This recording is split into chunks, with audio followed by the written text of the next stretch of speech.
Okay, ladies and gentlemen, it is 4 o'clock. We are going to call the meeting to order. I would ask for everybody to take their seats. Our first order of business is approval of the agenda. Okay, You want to do them in a silence? I'm going to do it at the mayor's remarks. So moved by Bill McDonald and seconded by Tom Dewey that the rules of procedure order be amended to allow the presentation from Lumix Group regarding the community risk assessment be moved up in the agenda to follow number 5, the mayor's remarks. And further, that the agenda for the council meeting for September the 13th, 2022 be approved as presented. Are there any amendments?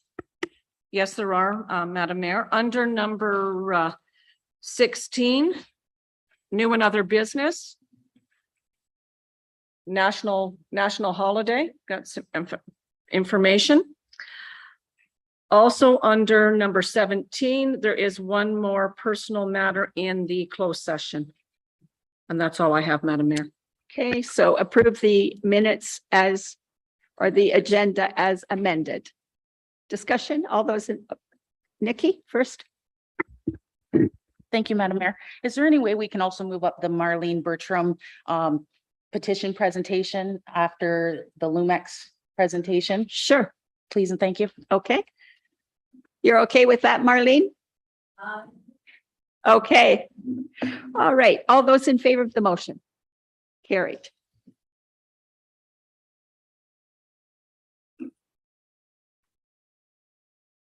Is there any disclosure, pecuniary interest and general nature thereof on any item on tonight's agenda by any member of council? I see 2. Bill, you first. Thank you, Madam Mayor. On item 8, G and H, Guilford Road, reason for I'm a property owner on that said road. Okay. And Philip? So I have a deemed conflict on items 8F and 13B, Brown Road closure and Brown Road closure bylaw. Okay, so noted. Okay. You'll hand those to the clerk. Excellent. Okay. Now we have an approval of the minutes moved by Tom Dewey and seconded by Bill McDonald that the minutes of the regular council meeting held August the 9th, 2022 be approved as presented. Any discussion? All those in favor? Carried.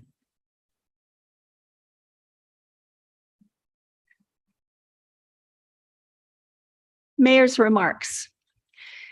First of all, I would like to say that this has been a tough week for the whole of Canada, the UK, and the world with the loss of the Queen. We had our Committee of Adjustment meeting the other night and we had a moments of silence. And I'd like to ask if everyone would stand and we'll take a minute to remember our Queen who has worked so hard for 70 years to do the job that probably none of us would be able to do at her age and as well and respected as she has been. So if we could all stand for a minute of silence.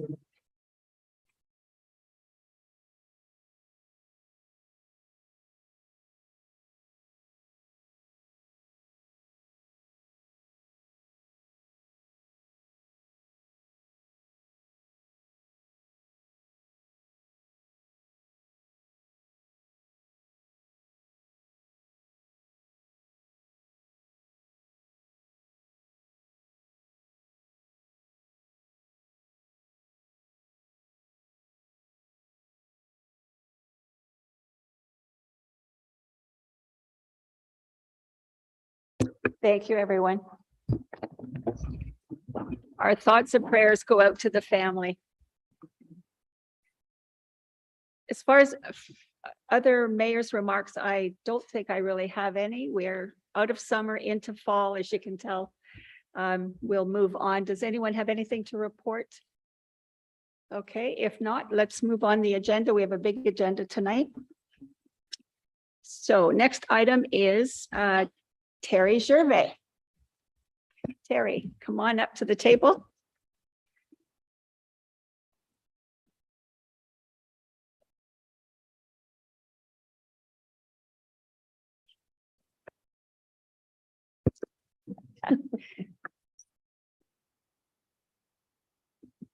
Thank you, Madam Mayor and Council.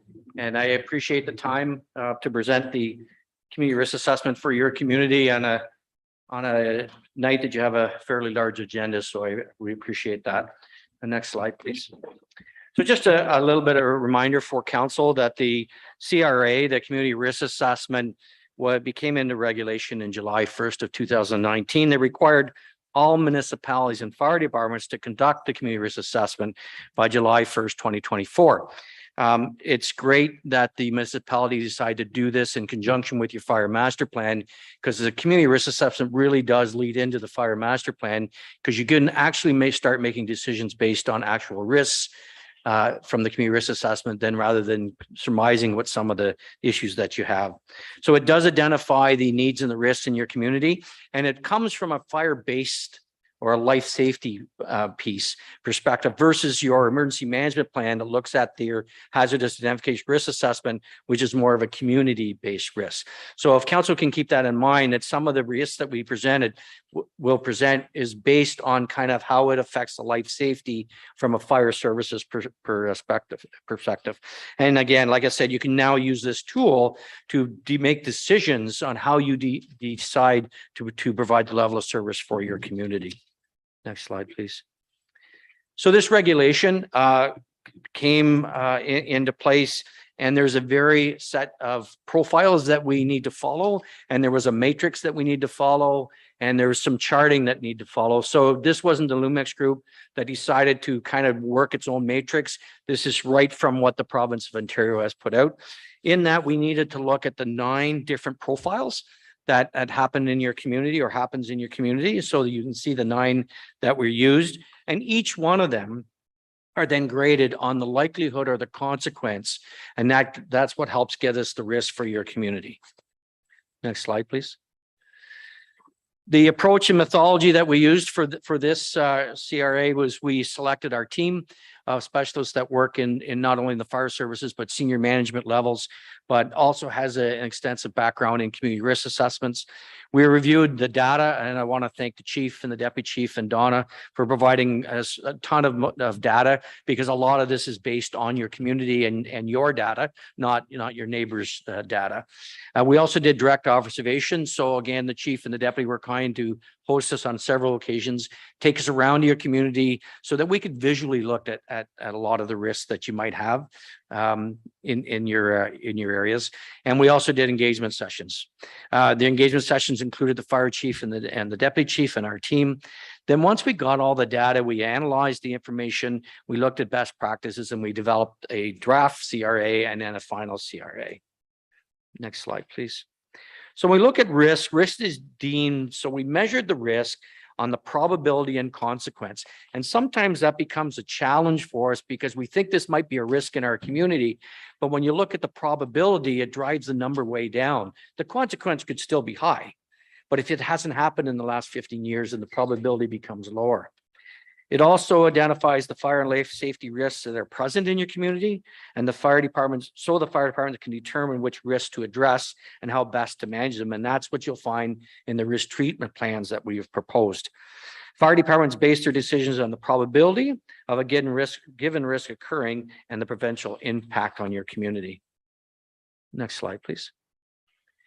So this is the probability and the consequence levels. So again, we didn't design this. This was designed out of the matrix that was set up by the province.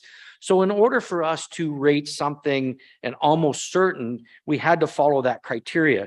Was expected to occur in most cases under circumstances change, multiple recurring instances every year. So then it would be graded or almost certain. And on the consequence, same idea. It was insignificant, there's no life safety issue, limited value of no property loss, no impact or local economic or effect on living conditions, it would be rated an insignificant and be given a number. So we created the matrix and we did all the kind of all the charts.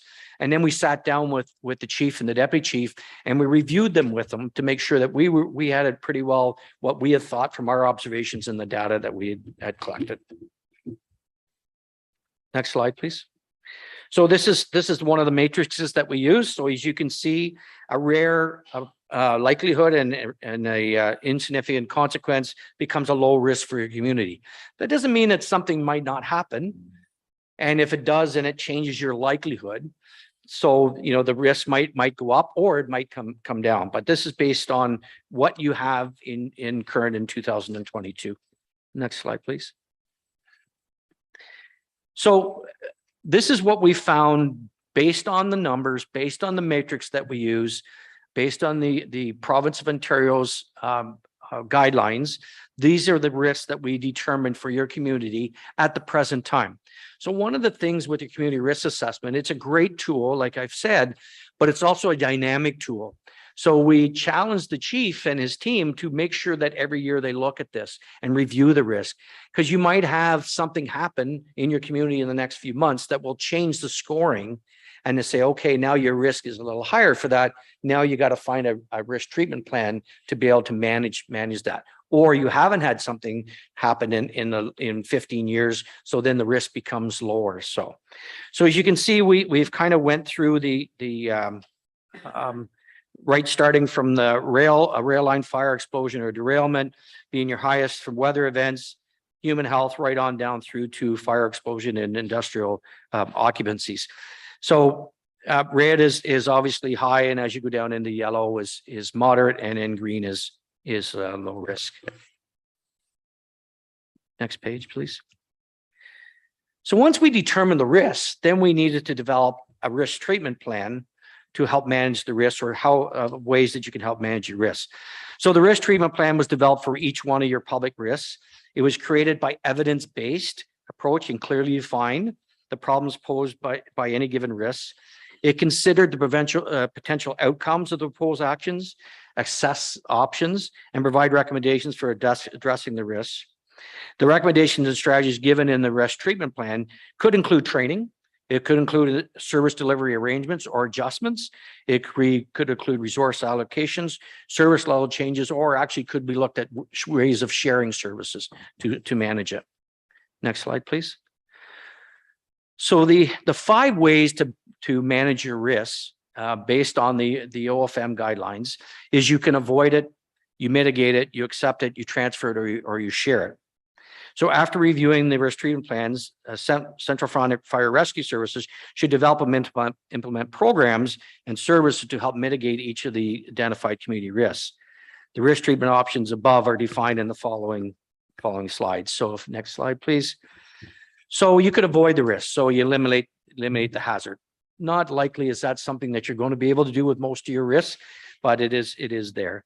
You mitigate it, so you try to reduce the impact. And sometimes that's as simple as public education or prevention programs. You can accept the risk that it is a risk, and there's not much more that you can do with it given the level of service that you can provide. Transfer the risk. So is it a risk that you should own? Is it a risk that maybe somebody else should be transferred to? And share the risks. Is there another partner that really should take some ownership in the risk as well too? So next slide.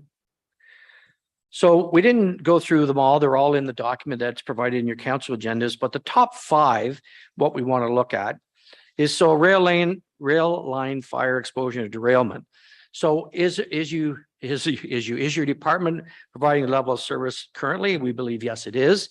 The risk treatment options we're suggesting is that you accept the risk, you share the risk, and you mitigate the risk.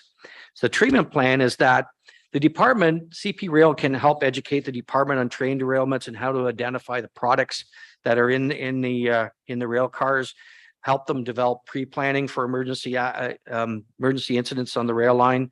In addition, there's roster of databases that departments can use or have access to help with different cargo. And we believe the department should develop a response standard for responding to rail emergencies and bring that to council as a level of service. Next slide, please.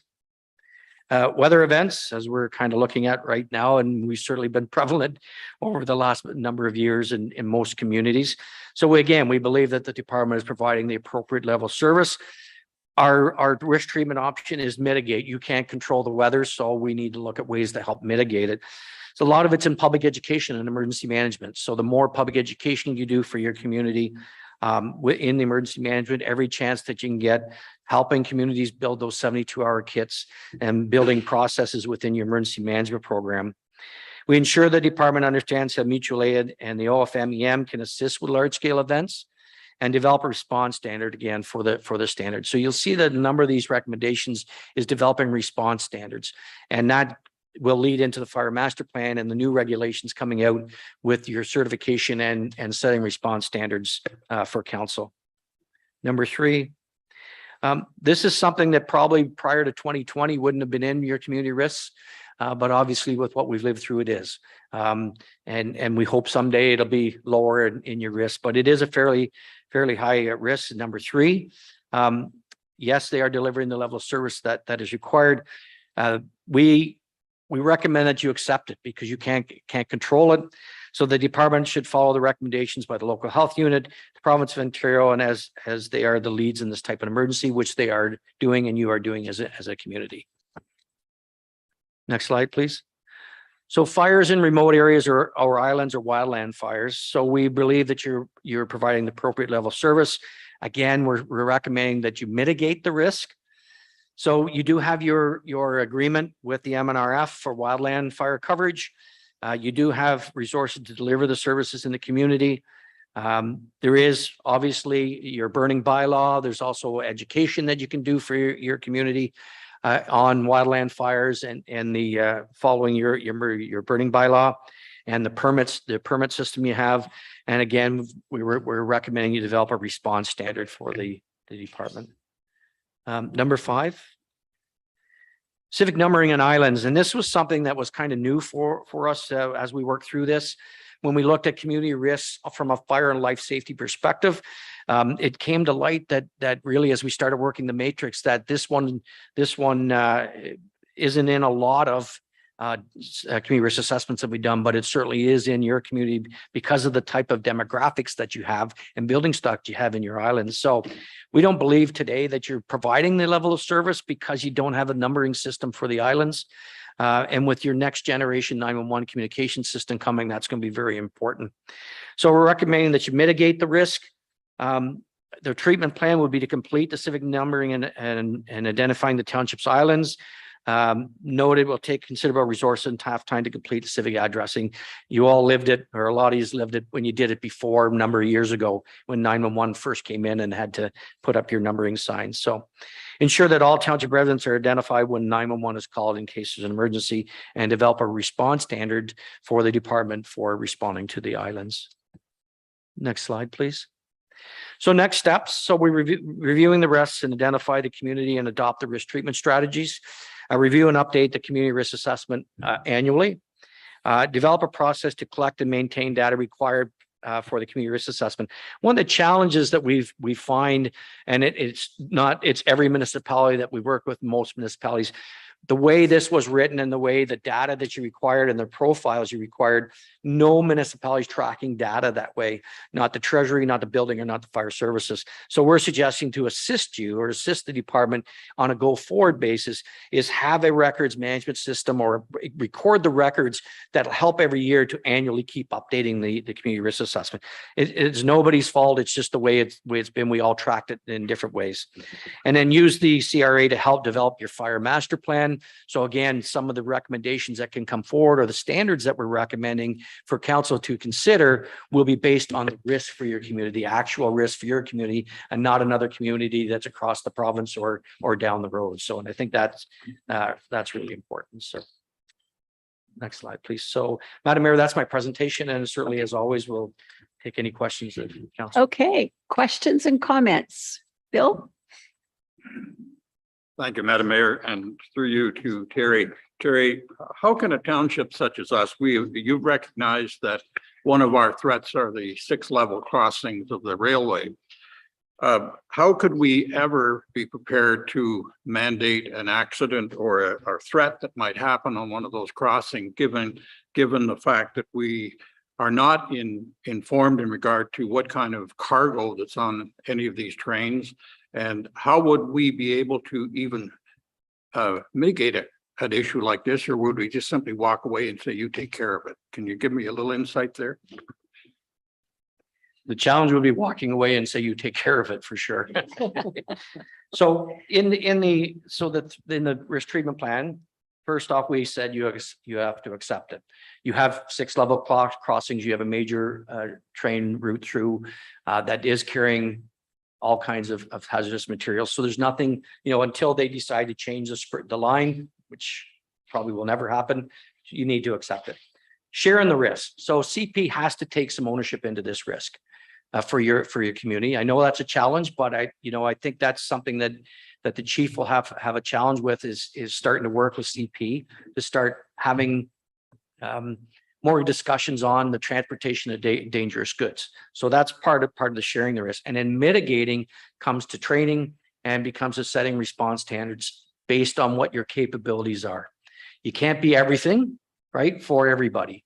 And that's going to be some hard decisions for council going down the road, not just on rail emergencies.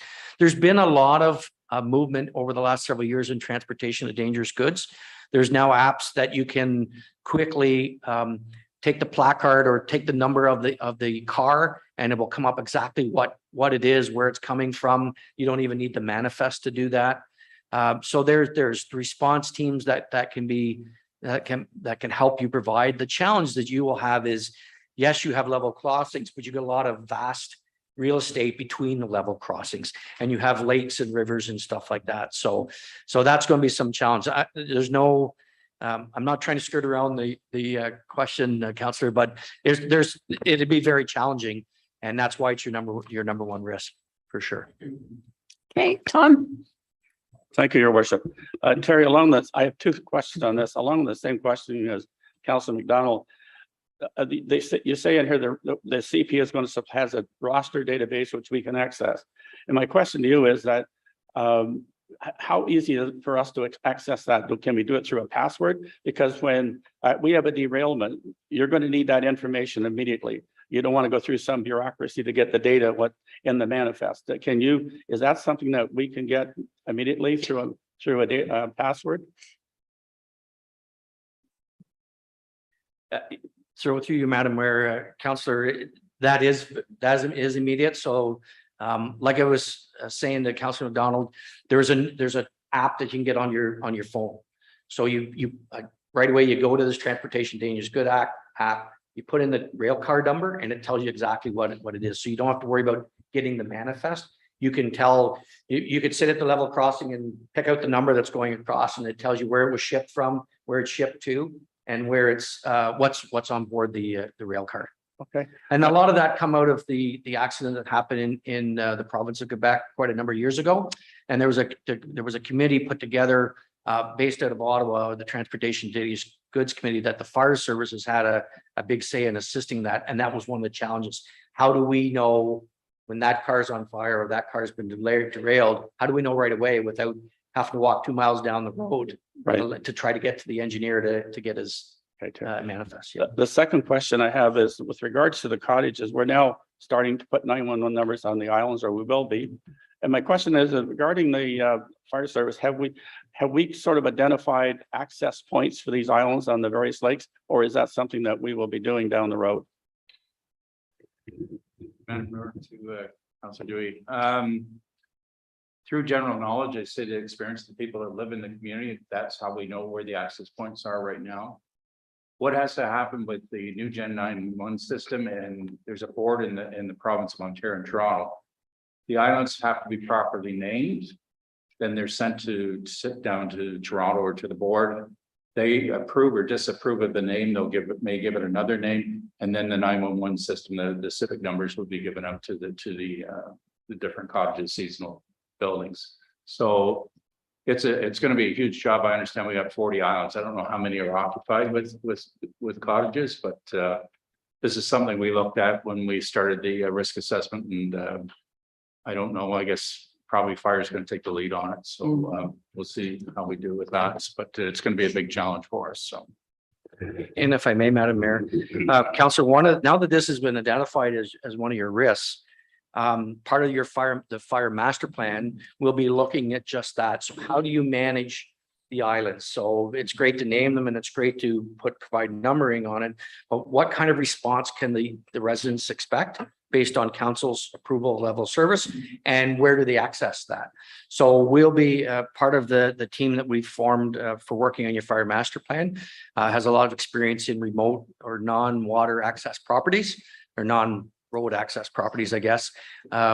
So we'll have them engaged so that they can start looking at some of the islands, and we'll do some touring, but that will certainly be, it's part of it. It's going to be a lot of work for the department, but it's important to have that. Here's the access points. If we go to this island, here's what we do, here's what we can provide. And you also got to think about seasons as well too, so. And Terry, just to add to that, I believe staff have been working on numbering and naming the islands for some time now. Is that not right? No, not in detail, Madam Mayor. Okay, we've We were talked about it. Yes, with the county and with Kevin with the GIS in regards to the whole 911 gen and what they're expecting of us. Okay. Okay. So it is on our radar. We're just not too deep into it yet. Absolutely. Other questions, Nikki? Thank you, Madam Mayor. My questions are kind of based on your data it's a great report and don't take that the wrong way, but my question is about your data. You say that you've taken the fire reports, what you had for the last 15 years up to 2022. And it's from the province. So please help me understand how rail was so important. Like, I know we have 6 crossings in that, but the majority of our calls that we see every month in the reports are medical calls and car accidents. So I'm just wondering where the data, how that worked, please. So if you refer to the matrix, just bear with me.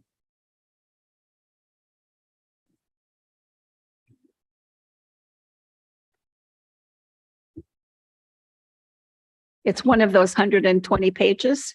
Yeah, it's one of the 120 pages. Yes, yes, sorry.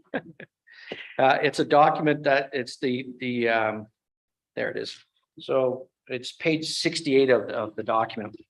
So where the numbers come from, Councillor, is basically we look at kind of the likelihood, and then each one of these other, right from life safety through economic environment, all gets a scoring. So we identified rail because of your level crossings, because it goes right through the middle of your community. So then when we started putting the numbers through. So when I talk about the data, a lot of the data that was provided was more kind of on the inspection sides, and we had data on your demographics of your community, the geography of your community, and your building stock of your community. The data for this is based on this matrix. And the very end of the document, it talks about, how to grade that. So for life safety, for example, is it a 0, is it 1, is it 3, a 2, or a 3? We plug all the numbers into this matrix, and out at the end comes the score. And then that's what sets the levels within it. So I agree with you. That's not necessarily the number of calls, but the consequence of a rail incident or a rail fire is what drives it up. Where you might get something like a fire or explosion in a commercial occupancy, although the numbers of consequence were fairly high, but your likelihood score was 3. So it drives the numbers down. So that's how they end up getting the numbers with that. I don't know if that helps answer the question for you. Yes, it does help. So my follow-up is on page 5 of that document, it talks about vulnerable occupancy and past incidents, and it only says so I've skipped now.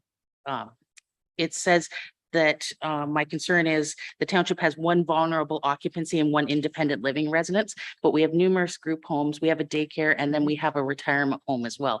And were those taken into the data? Yeah. So the by definition, a vulnerable occupancy is a very clear definition, so it has its own category. Everything else will be included in fire in residential occupancy. Because it doesn't meet, even though, it could be a senior's home, independent living, if it doesn't fall under the vulnerable occupancy legislation or the regulations, it falls in that category. Everything else falls into residential occupancy. There's a registry that the province has, and we're mandated to do annual inspections on that through that report to the province. However, the other ones, we do annual inspections as well. Actually, I just booked them today. So, but they are not with the registry. But so you're right, they are vulnerable in some cases, but they're not actually fall under vulnerable occupancy under the building or fire code. Okay. Okay, any other questions, Brent? Thank you, Madam Mayor. This is actually maybe a follow-up to what Councillor Gowdy was talking about in terms of methodology and maybe just to help my understanding of it. And in particular, I wanted to talk about the risk levels. And again, you've rightfully pointed out that you've identified risk levels and you've assigned numeric values based on a formula of likelihood times consequence. And I understand that. Likelihood seems pretty clear because it's once in so often. So you can plot that on a graph. The consequence one seems a little vague to me because you're affixing a score of 1, 2, 3 based on low, moderate, and high.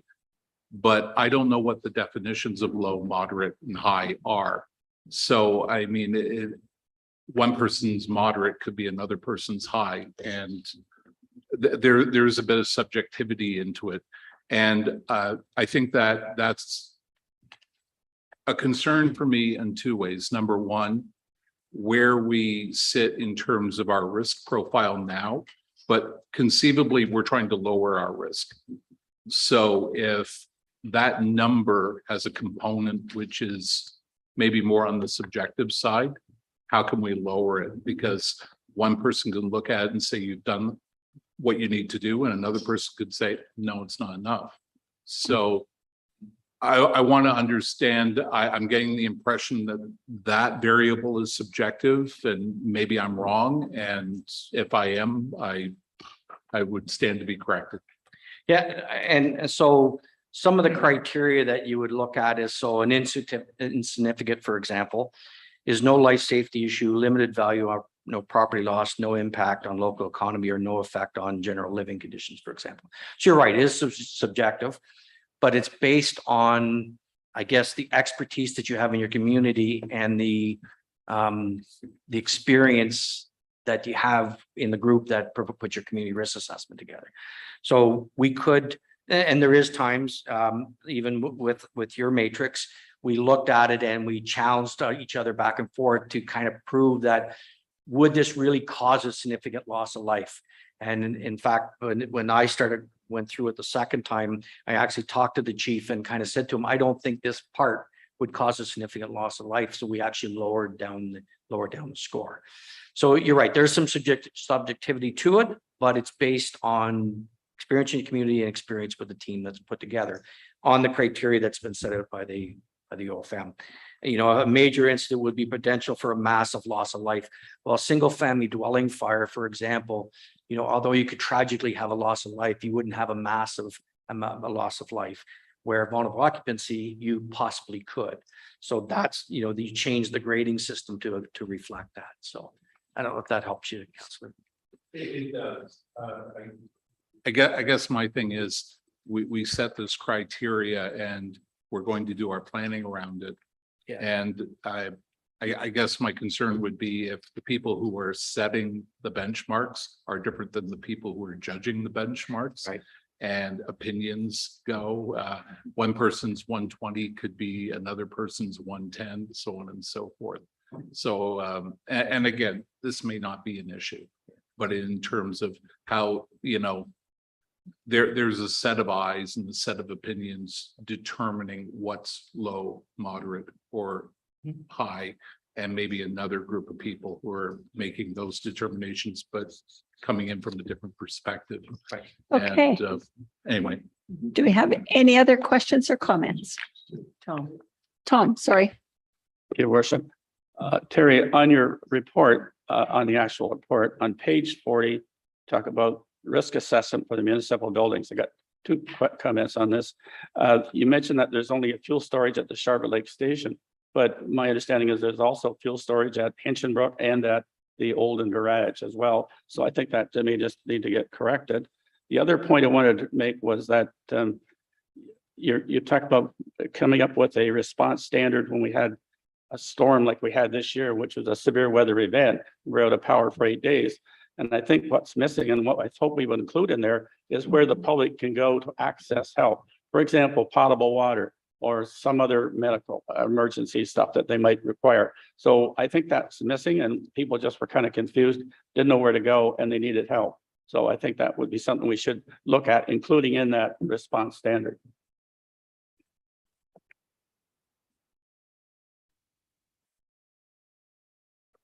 To your, Madam Mayor. Very good comments, Councillor. So part of the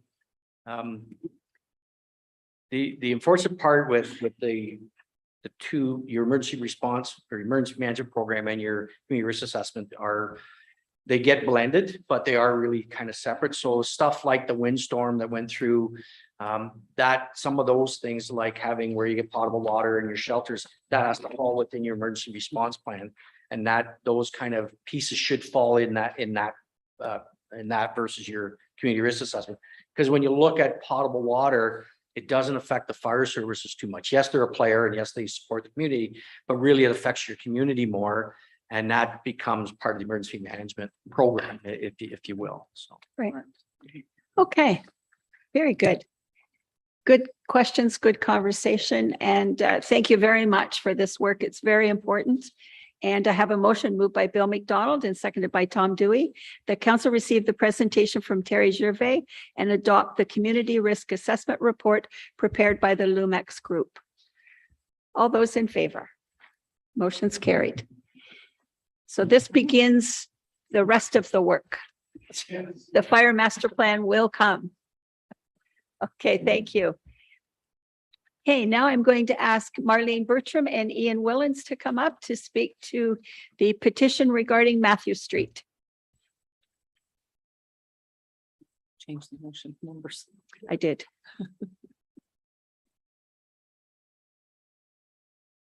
Just push that button on your right-hand side, Marlene. There we go. Good afternoon. I've asked Ian to come, and he may speak on something a little different than what I have, but I've asked him to give some presentation here. It may be not the same topic that I'm covering. You want me to finish my presentation Sure. first and then let him talk? Sure. And just so that you know that we didn't circulate the petition because of confidentiality, but all of the council received a copy of it. Okay. Okay.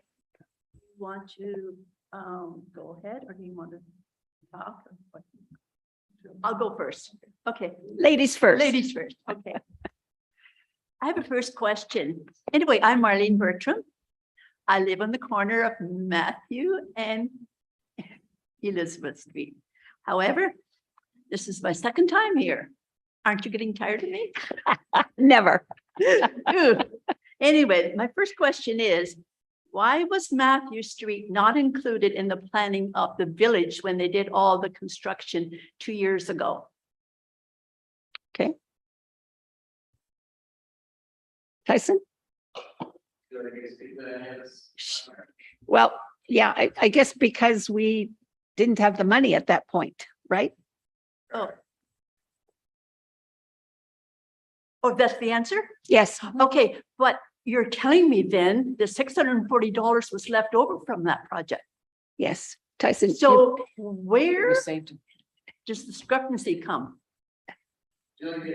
Yes, yes. Do you want to come over here and use this microphone?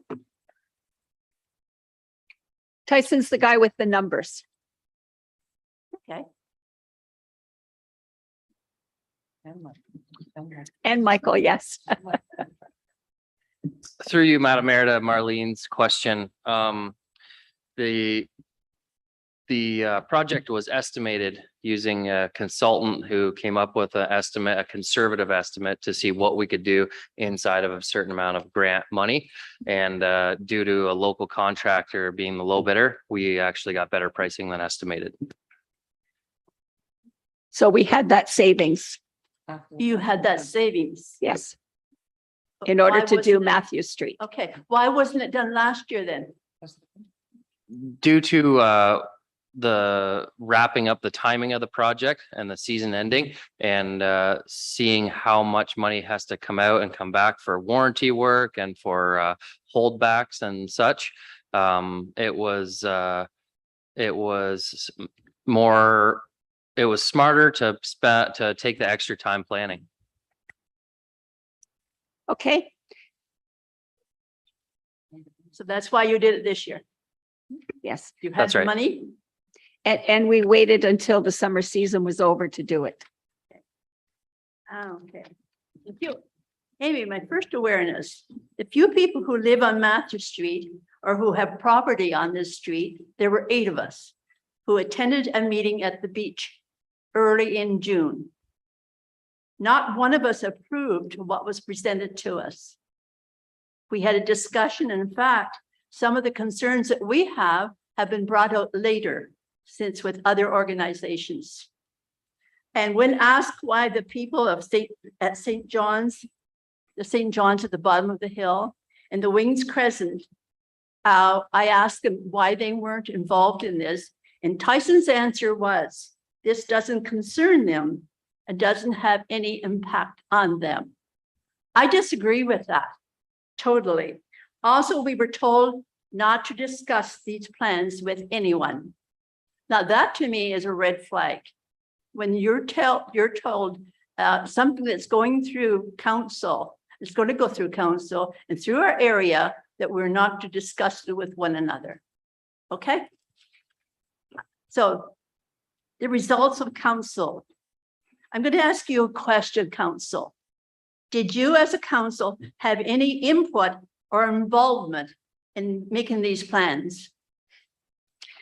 I can answer that for you. We're not engineers, Marlene. We do not say to Tyson, here's how you need to lay it out. We don't do that stuff. We knew there was going to be a one-way street on Matthew, and that was back at budget time. We were aware of that, but we leave that up to staff. So you had no involvement in making the plans? No, we're not Brought them up. engineers. We don't draw out plans. Okay, did you have a personal copy of the proposal before you came to council? It comes to council when it is ready for council to make a decision on it. I believe most of you were here that night. So that was the first time you saw this proposal? Yes, So you had no time to study the plans or to go over it, and you passed it within about 15 minutes. again, we take the advice of engineers and of staff because we are not engineers. And then we make our decisions based on the recommendations that's given to us from staff and from professionals. So a few of you put forth some comments that night. Some of them were good, but apparently you were satisfied with the answer. But no one questioned as to what happened to the people who had been informed on this on Matthew Street. Not one of you brought forth, did anybody contest what you're bringing forth? I'm asking you, why not?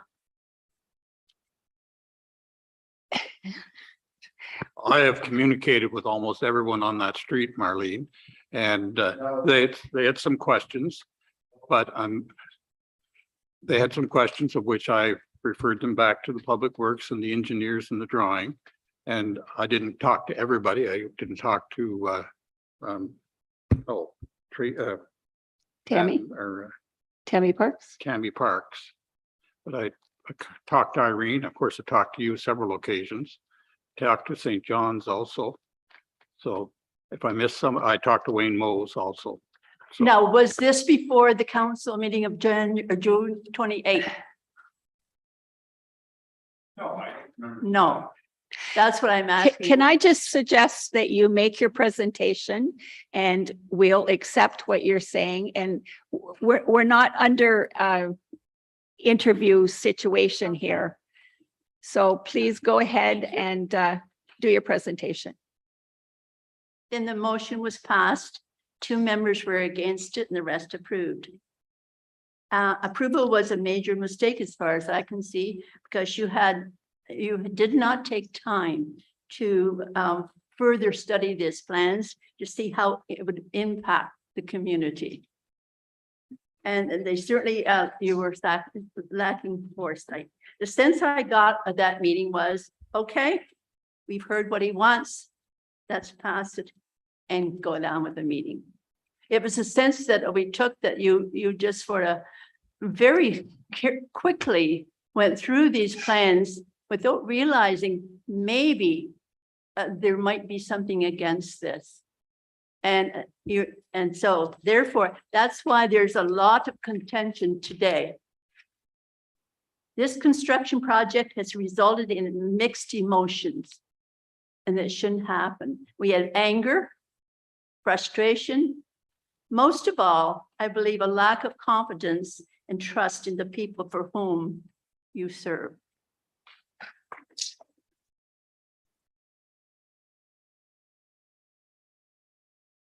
Many individuals, organization groups have written letters to council. They've talked to you probably on the telephone. They went through the North Frontenac news, and as much dissent in conversation. I'm asking you, that to me tells you something about our community. They're questioning what you have done. Therefore, I think maybe I'm going to go on a little bit further. You've got about another 2 minutes, Marlene. Why do I only have 2 minutes? 10 minutes is the procedural bylaw for speaking. I think Oh, thank you. you're getting You mean close. Both of us have 10 Yes. minutes? I disagree with that. Sorry, I disagree with that. keep going. Not in the procedural bylaw. Excuse me, you're not speaking. Marlene, go ahead.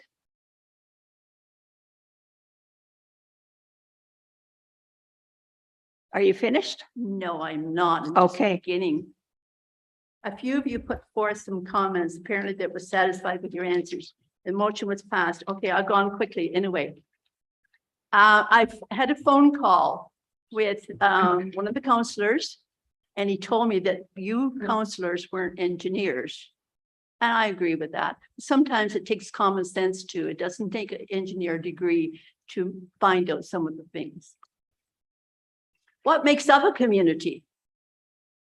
And in our community, we have many organizations and other people that, like, for the economic committees, the library committee, the Lions Club, and all of these. And not one of these organizations or factions was brought into the situation and weren't even told about it. That's where the dissent comes in today, because you went ahead with something that should have been brought to the community, which you did not do. And so I guess I have to go quickly.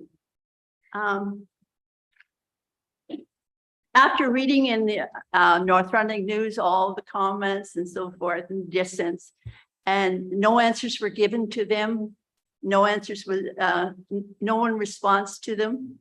I said, maybe there's another way.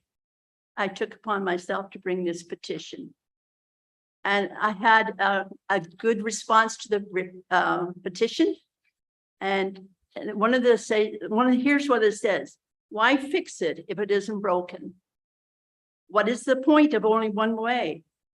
The whole idea of a one-way Matthew Street is going to cause chaos for the beach and trail. So my written petition reads like this: as well as the online Say No Way to One Way was a platform that I used to bring the attention to others. I gave them a voice, which you people and council should have given a months before you even signed this petition.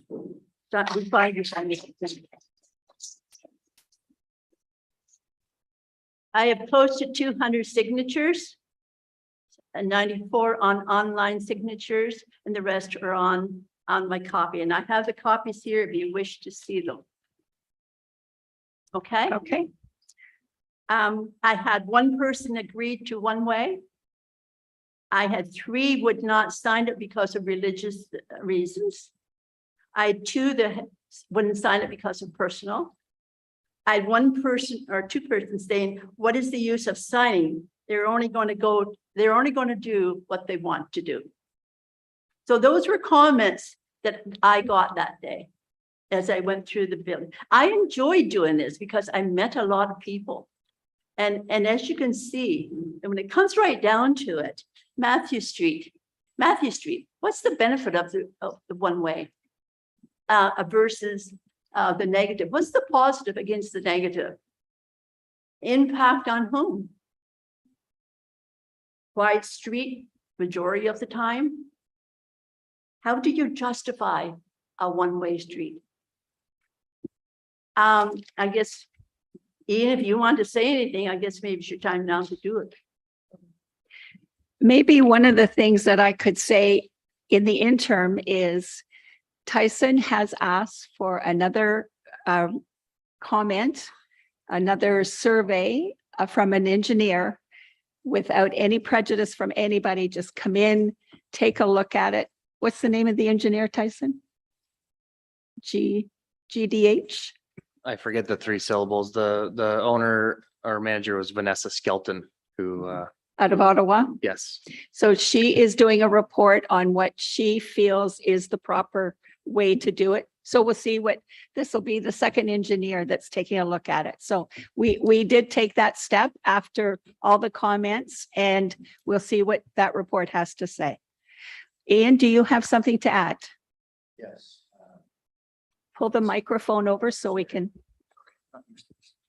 Yes, I've been looking at your strategic plan for the downtown improvements, and the presentation that Tyson did to the council. He used the part of that document in here for the proposal, the construction of Matthew Street. Right here in 3 areas, it says challenges, it says inconvenience to the residents, more difficult to perform snow removal, and then it also says inconvenient for snowmobile trail users. Okay, so what I did was I asked Tyson, and he was kind enough to give me an audience in his office, and my wife and I attended that on September the 2nd, and we had concerns about this project. We met with, can I say Tyson or just public works manager? Anyway, we met with Tyson at 1 p.m. and we wanted to clear up. He said I was confused about what was going on in the job. So council knows I was the senior project coordinator for the Region of Durham Construction Division. I spent many years in different departments, so I know a construction site and I know policies and procedures that should be followed. So my wife and I asked these questions. Was there any environmental impact study completed? The answer back was, do you know what that costs? And I said, yes, it's expensive, but you can get that money from the province to help you with offset that cost. The funny part was, all of a sudden Tyson says, yes, Jewel Engineering did that study. And I said, good, can I have a copy of it? Tyson's answer was no. Well, I thought any stuff, any information that's public is viewable by the public, and that was disallowed. But then he stopped again and said, well, I called the Mississippi conservation people, or communicated with them, and the Ministry of the Environment. I'm sorry, ladies and gentlemen, that is not an environmental impact study. The next question was there ever a traffic study done? And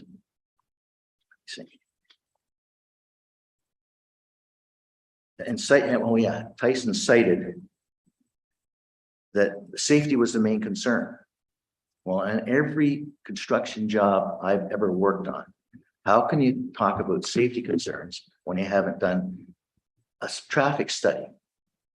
And after I wrote my article in the paper, I have an eyewitness, and I won't bring her name in, but she saw two people out there counting cars and people a week before the construction site. That has to be done over 6 months to a year to get a proper traffic study.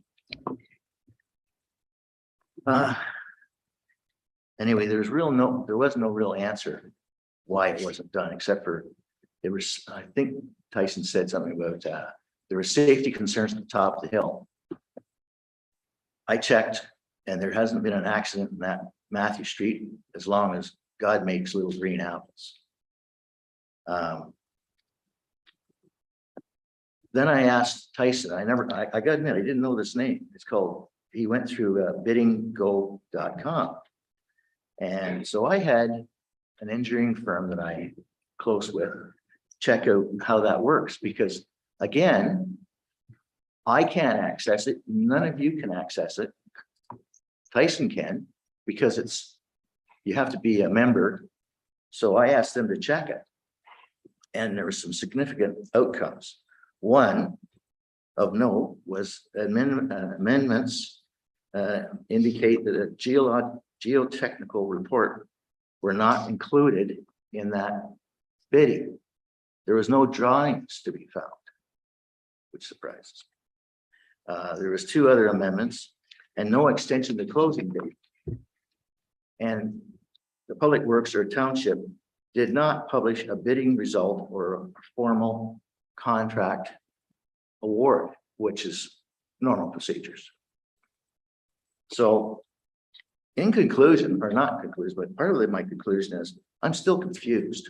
Okay, I think we could have Tyson maybe speak to some of this stuff.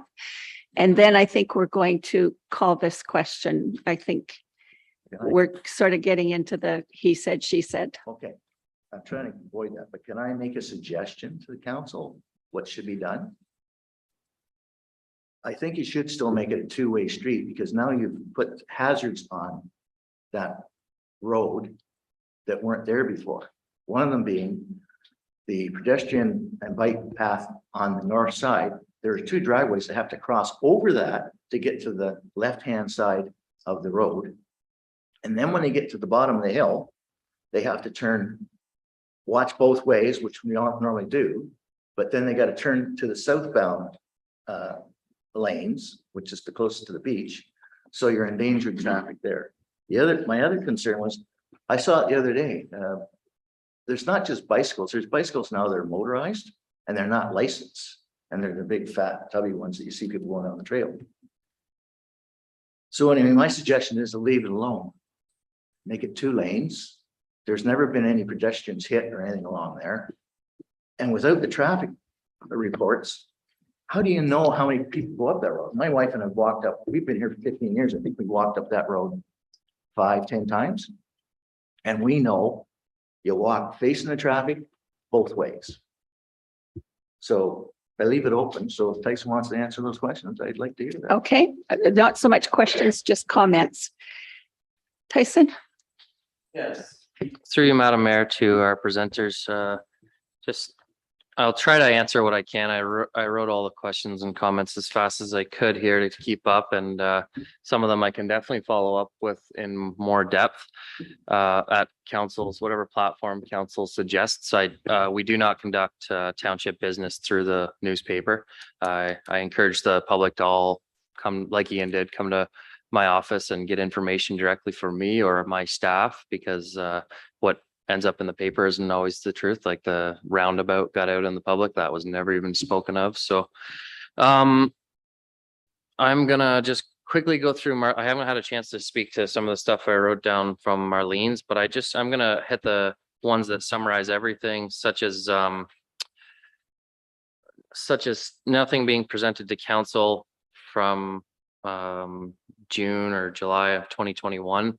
Actually, concept images were, and a budget, an estimated construction budget was presented at the March 2021 council budget meeting, where council approved of the idea in the concept.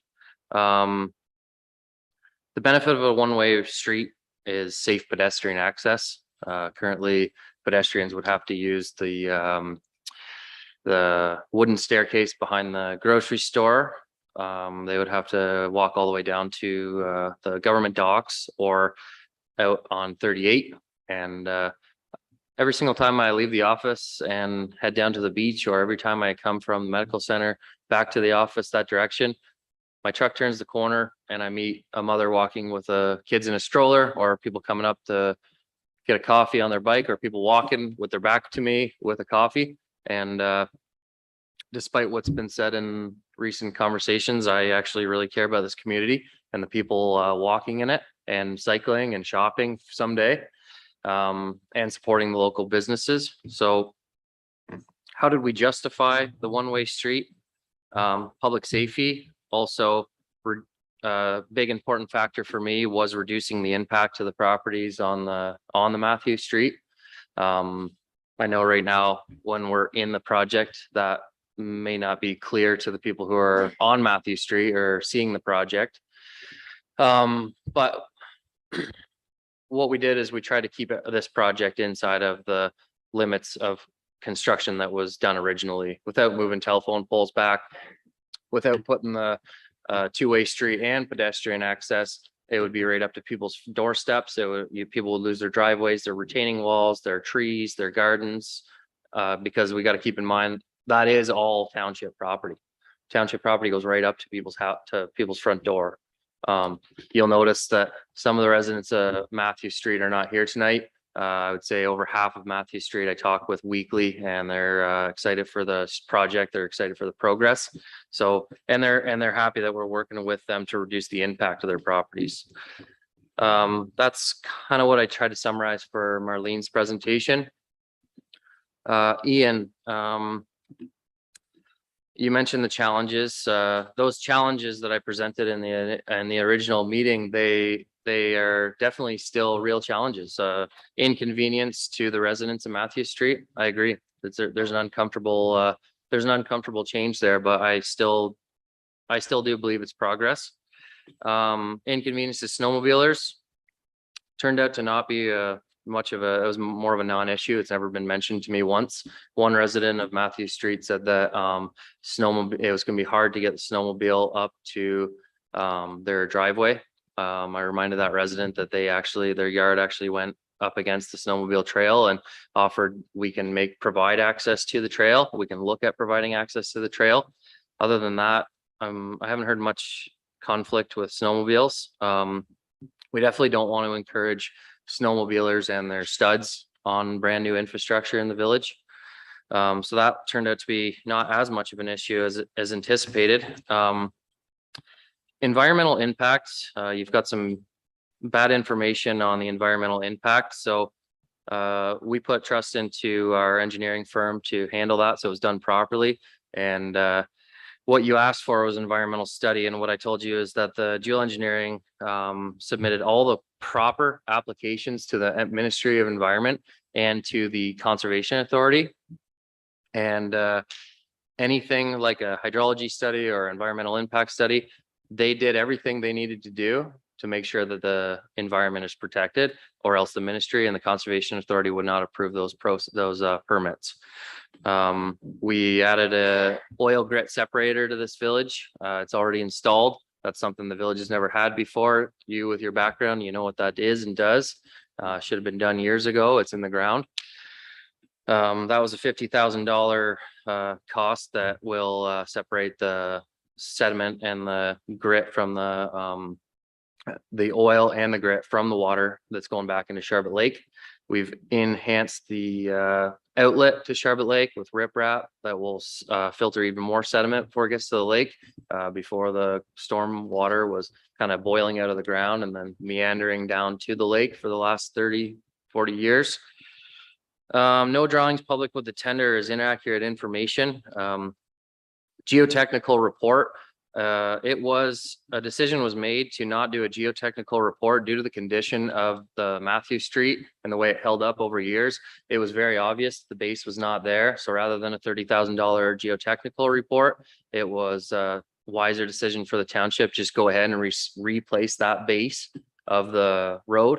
So we've got brand new foot of granular B and 6 or 8 inches of granular A as a brand new road base, and subgrade being tested to make sure that it's suitable before that new granular goes underneath the new asphalt, to make sure that Matthew Street doesn't look like it did 6 months ago. So it doesn't look like that 5-10 years from now. So the geotechnical report was, we actually saved $30,000 by not doing a geotechnical report. Tender issue drawings, the same ones that the day that I received them, I scheduled a meeting for as soon as possible, which was within a couple days later. As soon as I received those tender issue drawings, I took them to the public, to the residents in the area, and presented them to the public.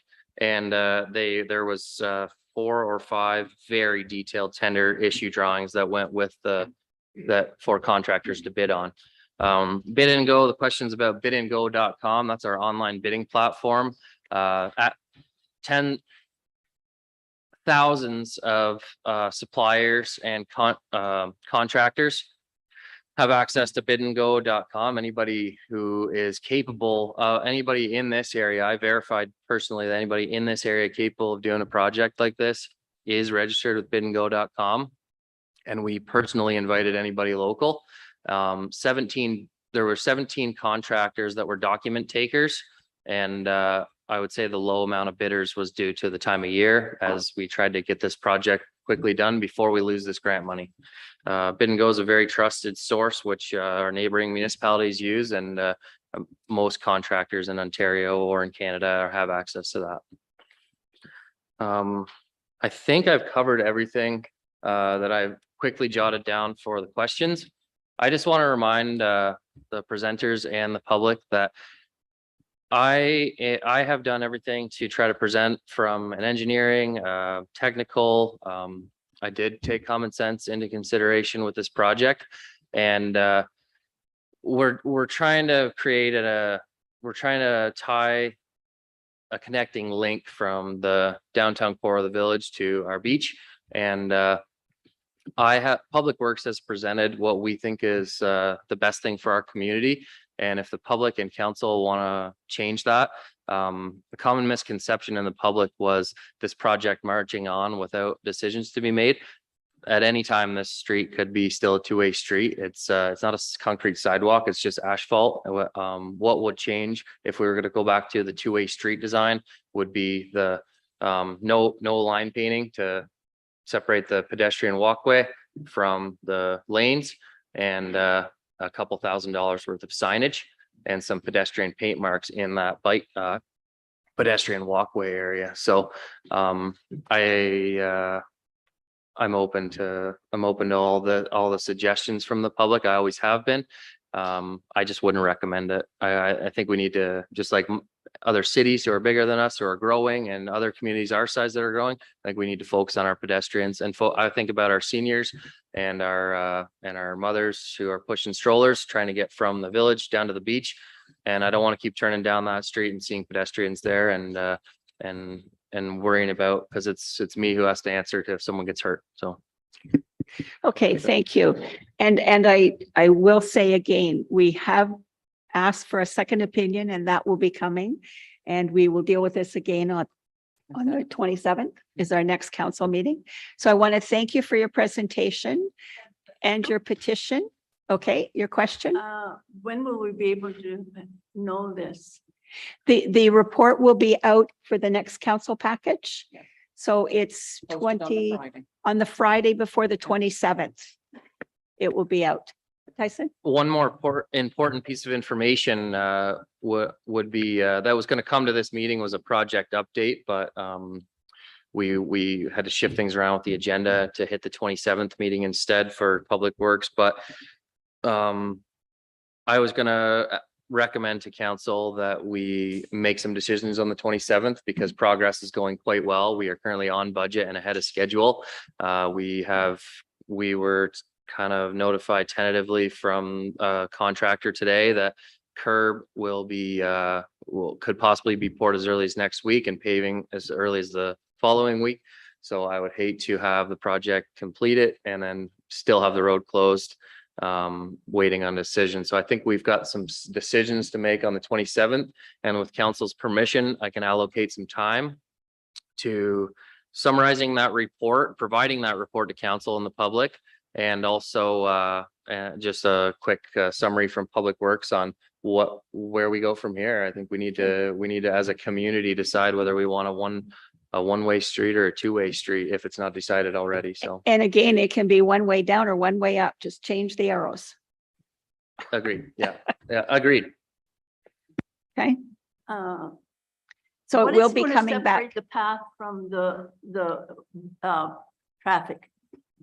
Through you, Madam Mayor, how many questions do you want me to Well, entertain? we're, No, I'm not asking, that's a very concern because. Flexible you have bollards. Just a line down there. Is So that there's, safe? so we've got in the current tender issue drawings or construction issue drawings that lots of you have already seen.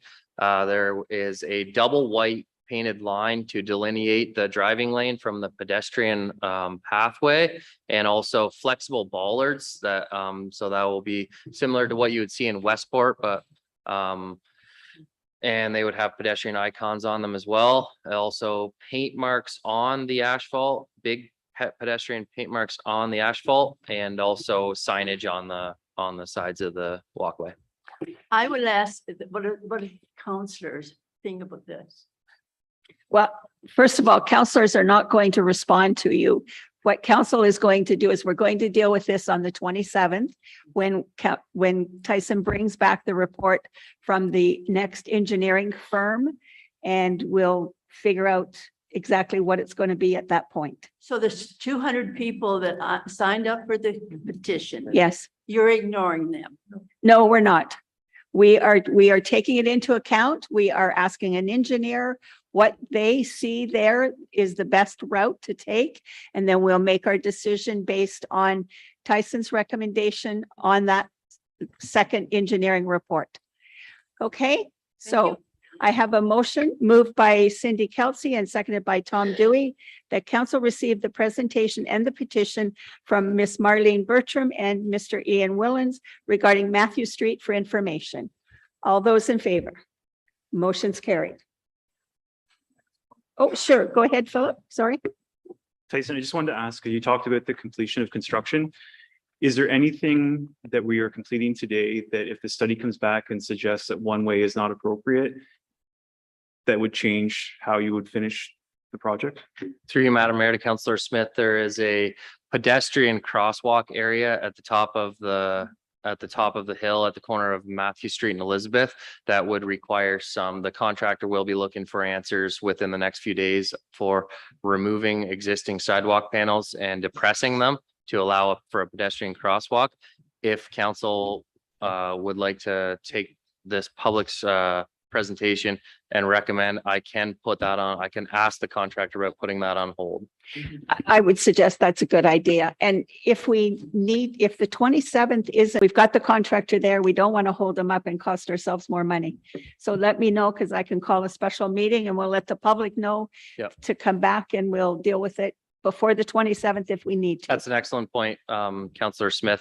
I met with right where that pedestrian crosswalk would cross at the top of Matthew Street. I met with Doreen England, I believe, today to discuss how that would impact the township's property in front of her yard. The crew was talking about removals possibly today, and I held them off. So. Okay, so stay tuned. We may be calling a special meeting, and you'll all be invited. Nikki? Thank you, Madam Mayor. Maybe you should call a special meet, like Tyson, I know you might not know, but how soon are you going to get this engineer's report? And maybe we should schedule something now because everybody is kind of busy. Sure, And we I can do think that. with the amount of people that are here, we need to kind of deal with this issue sooner rather than Okay, later, good. so it doesn't tie up the Yeah. contractor, it doesn't tie up any more Tyson's time, and we get answers for people. Let's do What that. about the 20th? I was going to say, we have. We're here the 20th. Is that soon enough?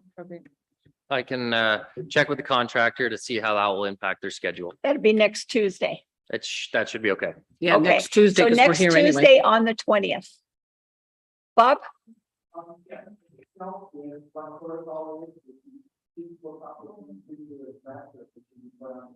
Next round. Yeah, on the 20th.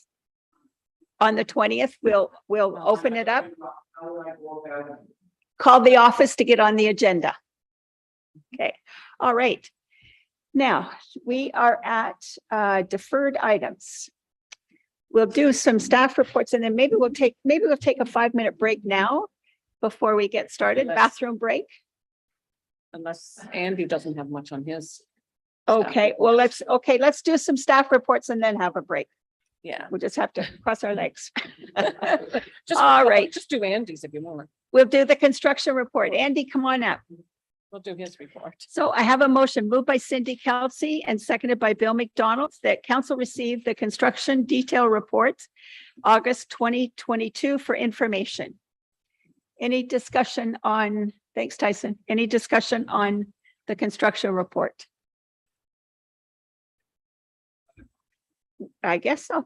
All those in favor? Carried. Thank you. That was easy, Andy. Yeah, right.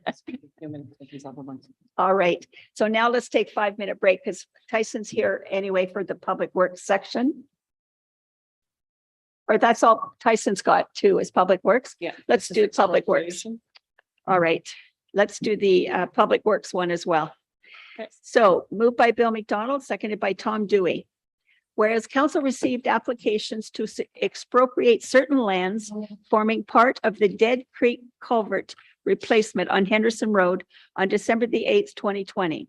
And whereas following the notification to the landowners regarding the intent to expropriate, one landowner requested a hearing of necessity, which was heard at the Ontario Land Tribunal on June 17th, 2022. And whereas the Ontario Land Tribunal issued its report on June 30th, 2022, finding the taking of the lands as reasonably defensible in the achievement of the municipality's objections of supporting the installation and ongoing maintenance of the culvert. Now, therefore, be it resolved that council receive the report for information and consider passing the draft bylaw to approve the expropriation attached to this report later in the meeting. Discussion. Any comments, questions? All those in favor? Motion's carried. That has been a long time coming. All right, Business case study is next. business case study. I have a motion moved by Bill McDonald and seconded by Cindy Kelsey. Whereas the County of Frontenac approved the business case study at its meeting held July the 2nd, 2022, and has asked the member municipalities for consideration.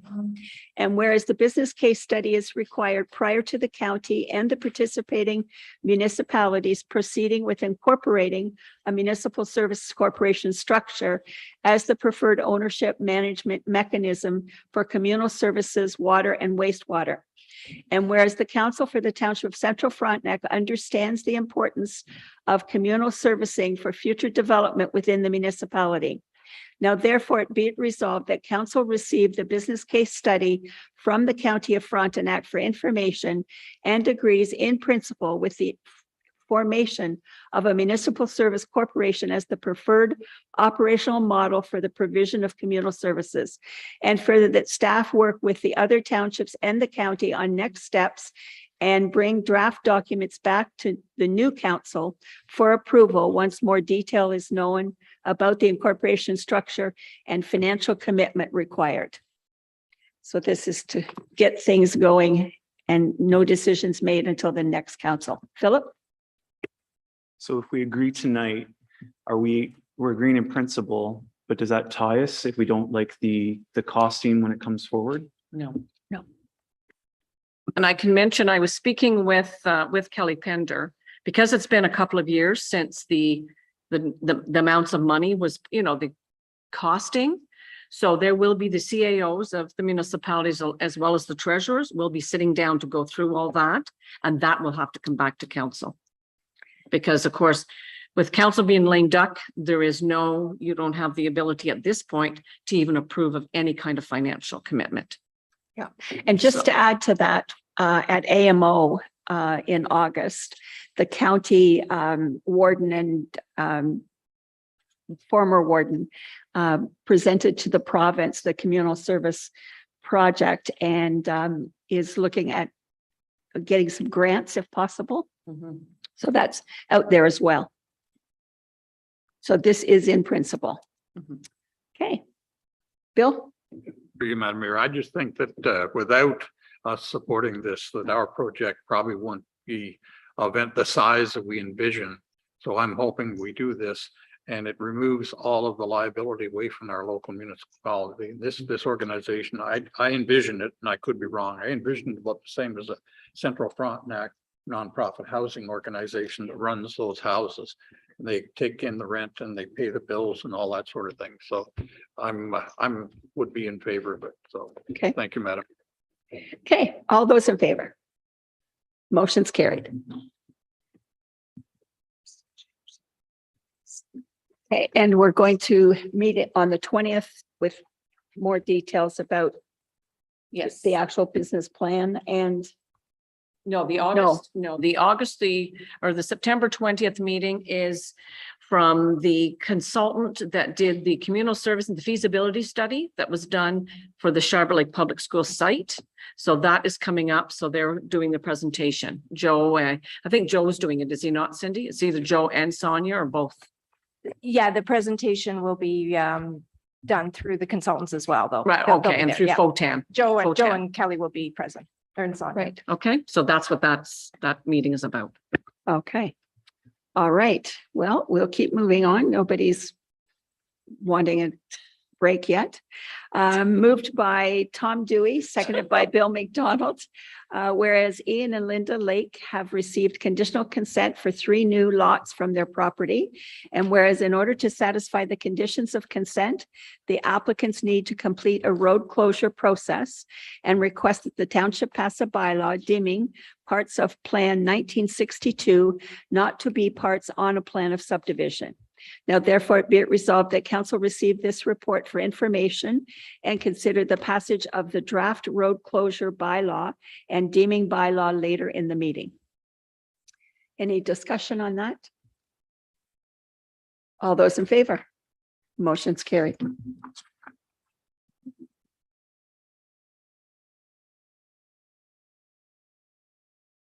Okay. Moved by Bill McDonald, seconded by Tom Dewey.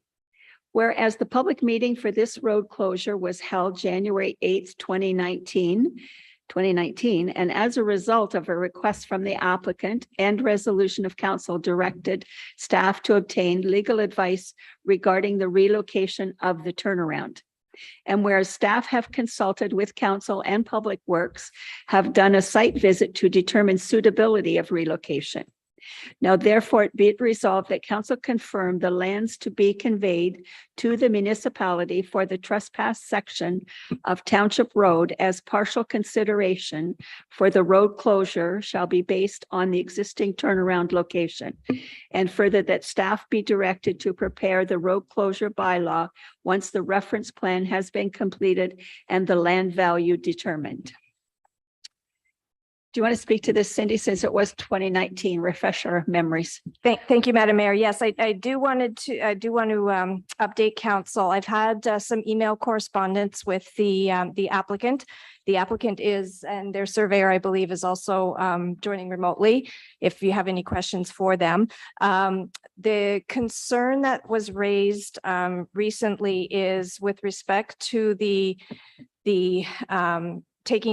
township taking title to the forced trespass section of the road that is just to the west of the road allowance being closed. His preference would be to just leave it alone and not take paper title to it, leave the road as it is. I think there's some concern that by regularizing the title to it, that it might expand the township's use of that road, and perhaps I'm misquoting the concern. So I said I would raise that here. I I don't recommend that we don't take title to it when it is a forced trespass road. It is a road that we've maintained. I confirmed with the Public Works Supervisor that that road, where they turn their vehicles around we've done that for some time. It's contracted out to snow plowing. I think Hamilton's do the snow plowing is just by a pickup truck. So it's not that there's large vehicles that go in there. So I guess the council can choose to proceed with the recommendation in the report, or if they want to defer the decision or speak to the applicant, I'll leave that up to you. The only suggestion that I had was we could possibly proceed with the transfer of the road to the township, but look at registering some kind of a restrictive covenant on title to sort of restrict what the township can do. I don't know if that's an option that would maybe make things a little bit more comfortable for the applicant, but that is an option, in which case I would defer that, recommend deferring that so we can kind of work out that wording if that's something that council wants to consider. Okay, should we ask the applicant exactly what his concern is?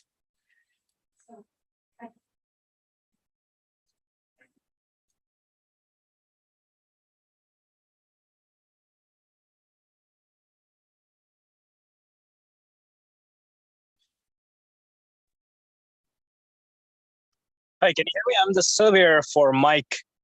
Okay, go ahead. I'm here on behalf of him. He's unable to attend the meeting. So his main concern is this road fronts right into his house. If it becomes a public road access road, then he's concerned that there's going to be a lot more vehicular traffic, and the city may be able to do a lot of maintenance, some other any major improvements to the road and stuff like that, which may cause some kind of problems to his enjoyment at the moment, because it's right in front of it. And if you were to make it a public road by title, then he's going to be losing a lot of that land right in front of it. And it's just going to be a tight space for him for the daily access and everything else. That's his main concern. That's why he brought up that if it's possible to move that turnaround, and he was even willing to construct it himself. But I believe that was not an option. That's why he came back and said it's better for him if it were to be left it as the way it is. So there won't be any more changes to the road to what it is at the moment. So that's his main concern.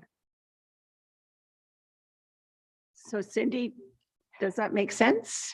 Yeah, so just I guess we did look at moving the turnaround further south. Public Works went out and took a look at that. And we also, originally, when this came to council, we deferred the decision to seek some legal advice as to what the impact would be, whether we could move the turnaround further south.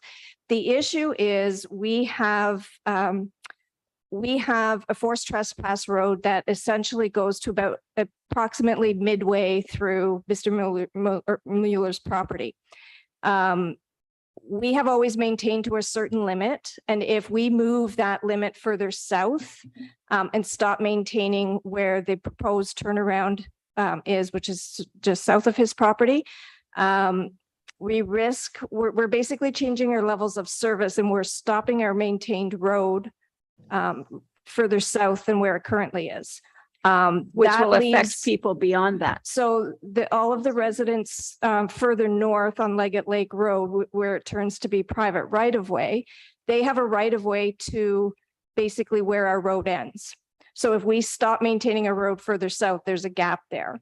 So if we're not going to have the road ending where it ends now on the ground, then those folks don't have easements, and we're not maintaining that road. So that's the issue that we were kind of presented with back in 2019 or 18. And our initial lawyer's advice was to stick with where it ends now, because if you try to register easements for all of those property owners that need them, first of all, there's a lot of them. That's a lot of documentation having to be registered on title. and then you risk missing some. I didn't count the number of cottages up that road, but there's probably, I want to say in excess of maybe 25, 30 approximately. There's quite a few. So that's the dilemma that we had. And I do think I checked with Public Works, and they certainly don't have any intention to change the way that they currently use that trespass road now and how they manage it. Like, I don't think they'll see any changes on the ground in terms of what's being done operationally. And there's certainly no immediate or short-term plan to widen that or to expand the township's use in any way. It's just basically papering and regularizing the title to recognize that the road ends there right now. So I guess my question would be then, should we look at deferring this until you can talk more to the owner and see what can be worked out? Because as this is stating, we're doing what we said we were going to do. What is council's pleasure? Do you want to defer this and see if Cindy can discuss or come to some other conclusion that would be satisfactory? I don't think we want to have 25 easements for people beyond a turnaround spot. Brent? Toward that end, I think Leggett Lake Road leads up to Derby Lane. And I know of one resident who is full-time. They live there year round. So even in the winter, and they make their own snowplow arrangements, but you do have some year-round permanent residents that would be impacted further up the line. So do I have a motion to defer? But Cindy? just if I may, can I ask the surveyor, do you think some kind of a restrictive covenant registered on title might help assuage the concerns? Well, at the moment, I don't think, because Mike's concerned, yeah, that may well work, depending on what's the verbiage on the restricted covenant that's going to be. But I still have to discuss with my client because this is the instruction that was given to me, that he would rather keep it the same way as it is right now. Because the main reason he raised this concern is he would like to move that turnaround circle, and he knows that cannot be happening because of the right reason that you guys provided us with. So if that's not going to happen, then he thinks that it's going to be a problem for him to transfer on title at the moment. But I can certainly discuss with him, and it depends on what's the verbiage on that covenant that's going to be.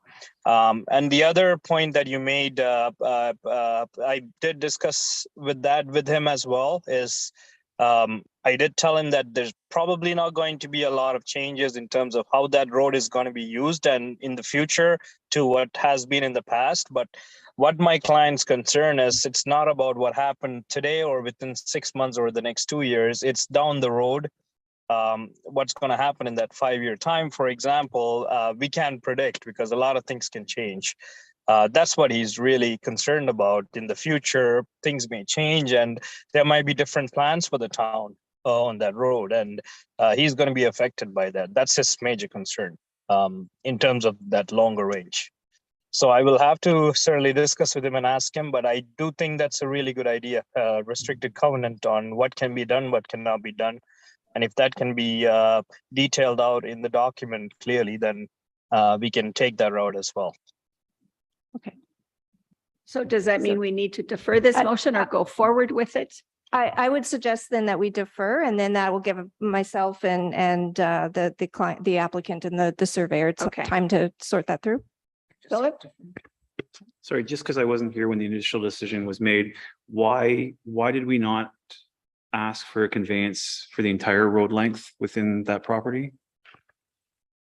Through you, Madam Mayor, to Councillor Smith, we're just asking for the section of forced trespass road that is currently maintained by the township. So part of it, it changes from trespass road to private right of way partway through the property. So we don't want to, we only want to take what we need to take to regularize what we currently maintain, if that makes sense. Okay, so who will move to defer this? You can put. I can just put deferred on it. Deferred. So moved by Brent and seconded by Nikki. I think we need to. Well, usually this one, you can use the same motion, all you do is put deferred. But there's no section to say Just write deferred. and check it off. All those in favor of deferral? Deferred. It should have deferral on it, yes. Okay. It does now. I wrote it in. Because that means we have to a separate motion. Okay. Okay. Now we need a 5-minute break. This chair has got to go to the washroom and I cannot go any further. Well, yes.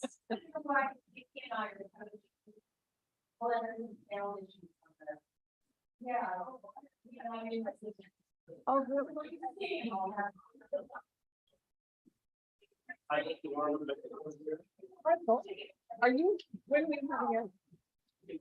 Whenever Dana was at the library when I went to get her sort of thing.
I would just black it out.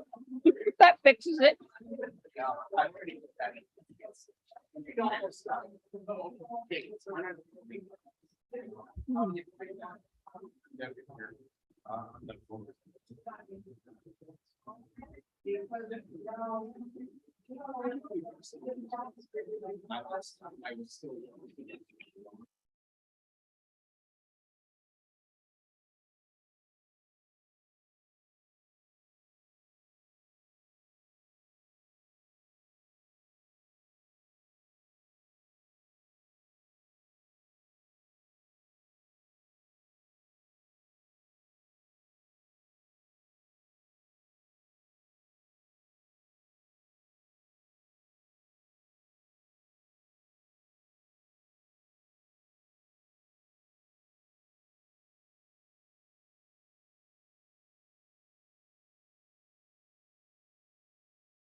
Okay, are we ready to Okay, go back? I'll introduce Yes. Chris when. Are we recording?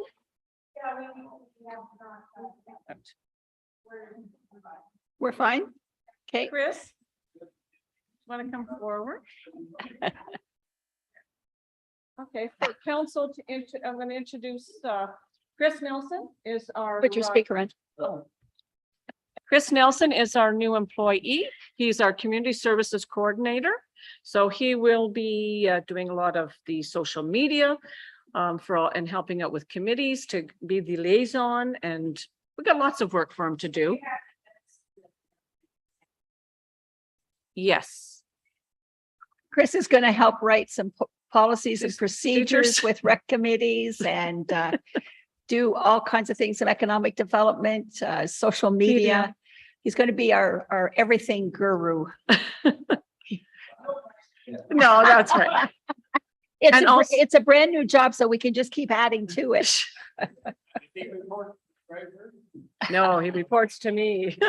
Actually, too, so that council know that Matt Mills from the communications officer at the county is coming out on Wednesday, and he's going to meet Chris and sort of help him as to communications and certainly with social media, and they'll go for lunch as well. So, Okay. and he'll Yes, welcome. Okay. All right, we are going back to our agenda here, and we are at the Brown Road closure. I have a motion moved by Cindy Kelsey and seconded by Bill McDonald. Whereas the public meeting for this road closure was held April the 27th, 2021, and council passed resolution 170, 2021 to proceed with the bylaw once the survey work and appraisal was completed. And whereas the applicant has received conditional consent from the Committee of Adjustment for a lot addition, which requires as a condition of consent, the completion of this road allowance closure and conveyance. And whereas subsequent to the public meeting, a property owner further south of the road allowance has raised concern that this road closure will negatively impact access to his property. Now, therefore, be it resolved that council confirm its intent to close the road allowance and pass the bylaw later in the meeting. Discussion. Bill. Through you, Madam Mayor, perhaps to Cindy, how are we reacting to the letter that we received in opposition to this particular closing? Through you, Madam Mayor, to Councillor McDonald. So we knew about this property. It was a tax sale property that was landlocked and sold by tax sale. We were aware of it, and it was brought to council's attention in the initial report. Due to the fact of the wetlands through the road allowance that we're closing, it was felt at that time that there was no practical access available through this road allowance anyway. The applicant or the individual who is concerned was given notice through our policy. For whatever reason, he didn't receive the letters. And unfortunately, when he came to us, it was after we had agreed in principle to proceed, and it was also after we had the public meeting, and it was also after the applicant had submitted basically his lot addition application on the understanding that the road allowance would be closed, and that forms an integral part of his lot addition application. So when I spoke with Mr. Raisy, I indicated that unfortunately his concerns were sort of past the time when we would normally deal with them, but that I would raise them to council so that they were aware of the concerns. And but notwithstanding that, I feel that we have done what we needed to do under the policy to notify, and just because the road allowance lands are so wet and there's no opportunity really to put any sort of access through there, that it's not practical to consider it in any event. Okay. So he has no access anyway. Correct. Okay, any other questions or comments? All those in favor? Motion's carried.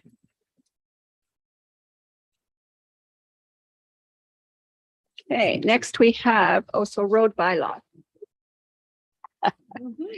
Moved by Tom Dewey, seconded by Cindy Kelsey. Whereas a bylaw restricting the common law right of access to a portion of the former Oso Road was brought to council for consideration in August, and council requested amendments to same. And whereas amendments have been made to the section 35 bylaw restricting the common law access to the former Oso Road north of the KMP in lot 1920, concession 3 Oso. Now, therefore, be it resolved that council received this report and amended bylaw restricting the common law right of passage on the section of road within lot 19 and 20, concession 3 north of the KMP trail, said bylaw to be passed later in the meeting. And those changes were the gate issue and the tractor issue, right?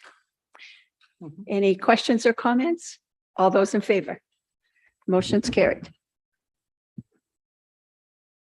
There's one more, Victor. He's got one more. There's one more. Yeah. Okay, I didn't realize, I thought that was. No, he has two. There's two. He had two.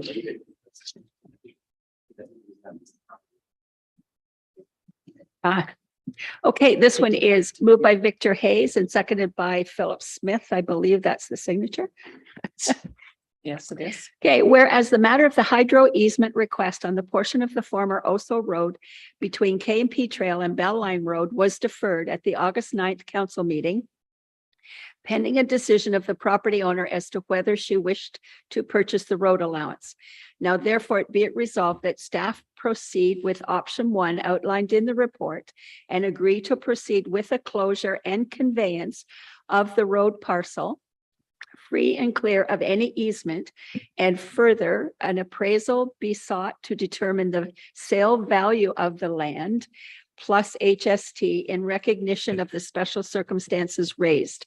And further, no public meeting be required, given one has already been held with appropriate notice given, and staff are directed to bring back a bylaw once the survey work is completed. And further, that council agree to grant an easement for Hydro One Networks, Inc. to proceed with an underground buried hydro service along the K&P Trail, provided that the township shall not be responsible for any costs associated with the easement, and the terms of the easement be satisfactory to the county of Frontenac, which manages the trail. Discussion? No, all those in favor? Do you want a question? Yeah, perhaps we have just a little bit of discussion. Okay. Let me just sort of go over it again. Julie wants to buy the property. Julie will buy the property free of any easements. So no hydro easement. And the hydro easement, if it's required or if it's wanted, will be put at the K&P Trail underground. And then the cost of that will not be borne by the municipality. So the person wanting the hydro at the other end would be responsible to pay for that. That's clear?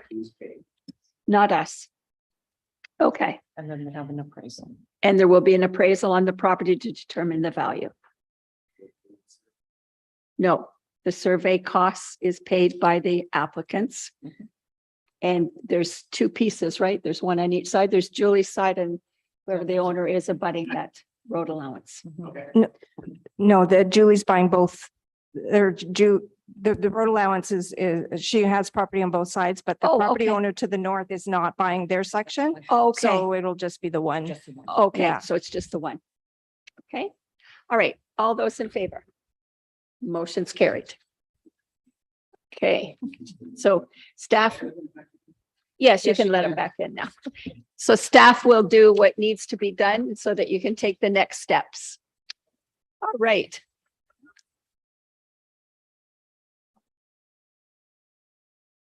Okay. Yeah, they modified it. Yeah, okay, we have a motion. It will come in a letter, right? You'll send the motion to Julie in a letter? Okay, all right, moved by Bill McDonald, seconded by Cindy Kelsey. The council received the CAO clerk's report entitled Joint Compliance Audit Committee with Frontenac Island, South Frontenac, North Frontenac, and Limestone District School Board, appointing by law, including draft terms of reference for 2022-2026 Joint Compliance Audit Committee members. And that council pass a bylaw later in the meeting to appoint the members of the 2022-2026 Joint Compliance Audit Committee. And further, that if an application is received, that the treasurer will determine at the time, based on the cost, if the monies need to be pulled from reserves or be part of the operating budget. I don't know that we've ever had anybody having to actually do the job, but you never know. No, there has never been any. So that's why it's very difficult. That's when I talked to Michael in regards to if we do get costs, it's pretty hard to tell how much that's going to cost us. So he said it'd have to be determined at the time and we'll go from there. Mayor, in what format or what are we auditing? The election results. Oh, just the election. And it's the Okay. compliance. What counselor? It's your financial Oh, increment, all those kinds of things. That's what that's about. So after the election, the They have to financial fill out- information is submitted. That's correct. And if anybody feels, if any of the ratepayers feel that there was a contraventions in regards to the complaint to do with your financial but stuff that you've provided, then the audit committee would start looking at that. Yeah. And it depends on which municipality that it would come from. They're responsible for their own fees. So if it's in North Frontenac would. South Frontenac looks after South and we do, but we're all come together in one But committee. it's a joint committee, Correct. clear as mud. We've always had these. concerns if we were appointing a council that perhaps got elected to start looking at elections. No, the names there are all Yeah. the names of people in the community. No. Okay, any further questions? All those in favor? Motion's carried.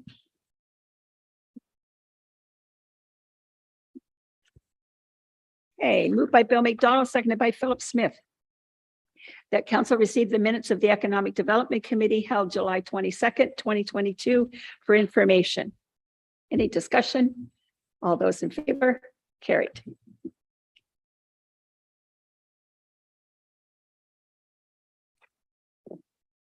Moved by Philip Smith, seconded by Bill McDonald. The council received the minutes of the District 1 Recreation Committee's meeting held July the 18th, 2022 for information. Discussion? All those in favor? Carried.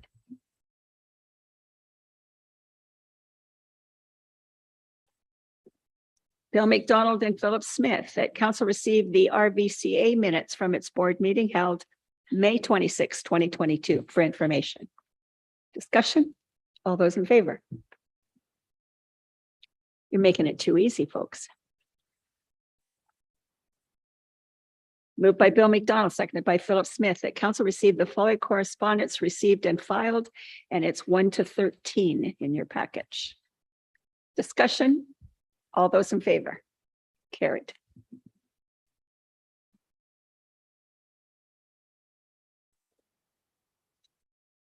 Moved by Bill McDonald, seconded by Philip Smith, that council received the request from MAD Message Yearbook for support, and further that council agreed to support the MAD Message Yearbook with a business size advertisement at a cost of $299 plus HST. Yes, go ahead, Bill. Just a question, I guess, Mike, did we budget this and can we actually spend money now? That was not budgeted. It's under, yes, because it's not in the budget. You are correct. I don't think you can. You cannot spend any money. So this has been happened before. So I mean, we've done it in previous years, but I don't think Michael included it in the budget and I never thought to ask him that. So that's my error. So no, you cannot. Yeah, because you're spending. So we'll have to defeat this or defer it. There's two of them. Yes, we have. Except that we didn't budget for it.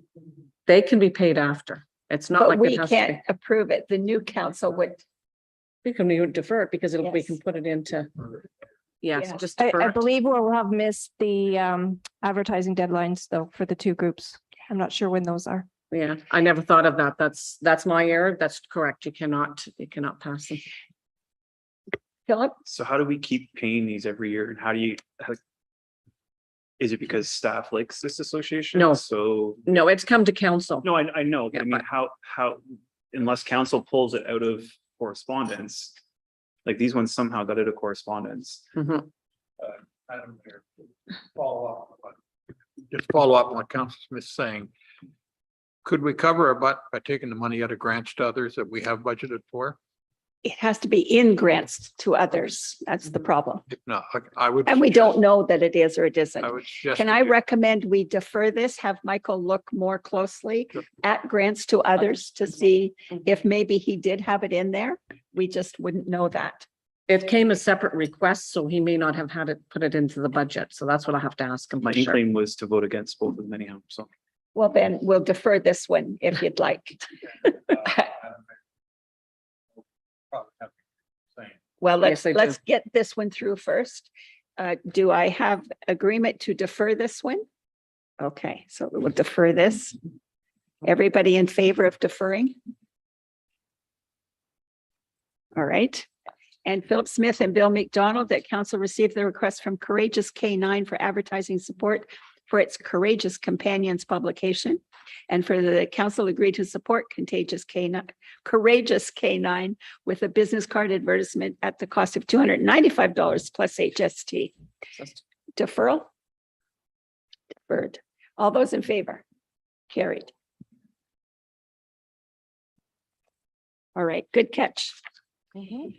All right, we have a motion moved by Philip Smith and seconded by Bill McDonald that bylaw 2022-49 being a bylaw to approve expropriation be read a first, second, and third time and finally passed this 13th day of September 2022.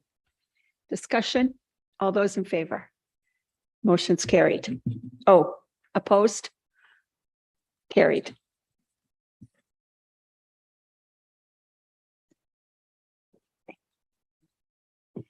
Moved by Nikki Gowdy, seconded by Brent Cameron, that bylaw 2022-50 being a bylaw to permanently close, declare surplus and sell part of a highway lake be read a first, second, and third time and finally pass this 13th day of September 2022.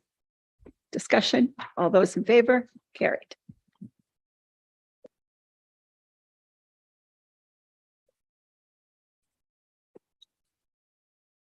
Moved by Brent Cameron, seconded by Nikki Gowdy, that bylaw 2022-51 being a bylaw to designate a plan of subdivision or part thereof not to be a registered plan of subdivision for the purpose of section 53 of the Planning Act Lake be read a first, second, and third time and finally pass this 13th day of September 2022. All those in favor? Carried.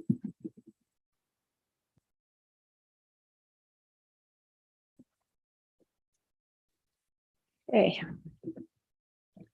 Moved by Nikki Gowdy, seconded by Brent Cameron, that bylaw 2022-52 being a bylaw to permanently close, declare surplus, and sell part of a highway Brown be read a first, second, and third time and finally pass this 13th day of September 2022.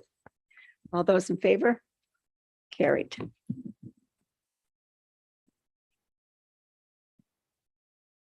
One out, one back. Moved by Philip Smith, seconded by Victor Hayes, that bylaw 2022-53 being a bylaw to restrict the common law access over a road, part of Oso Road, be read a first, second, and third time and finally pass this 13th day of September 2022. All those in favor? Carried.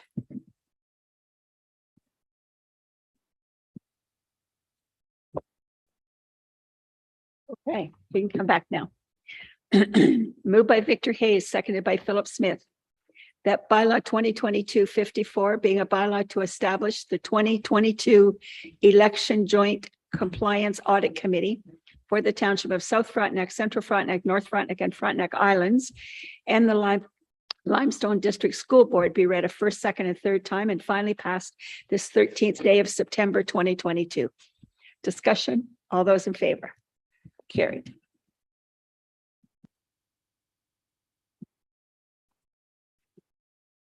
Hey, any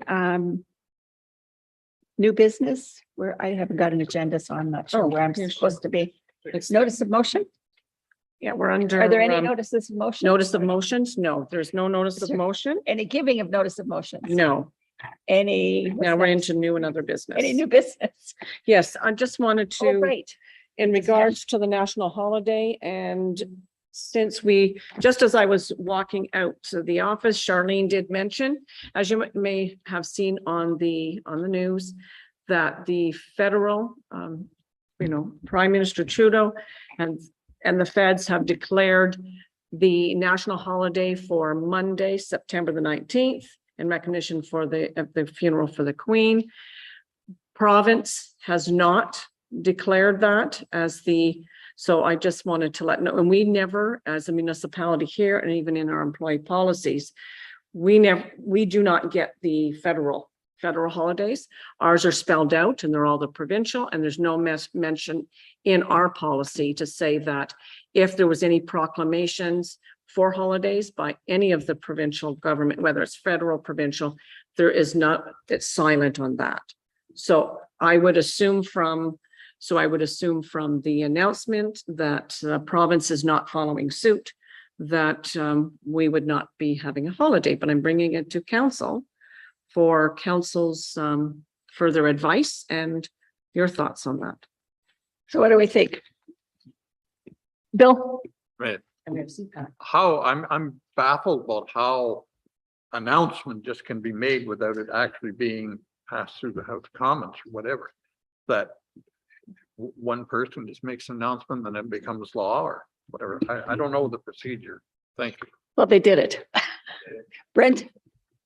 I happened to be hearing the press conference where it went down.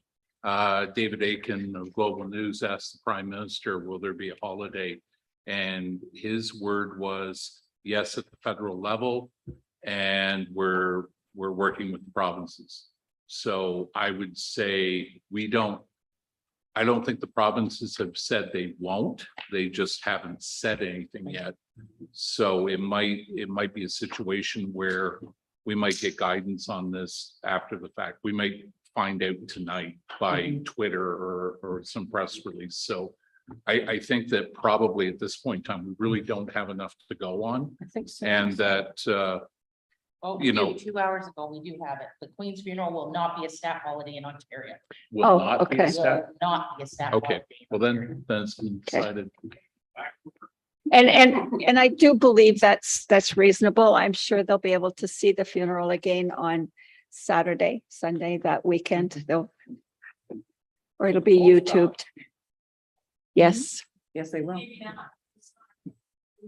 Oh, that's right. Yeah.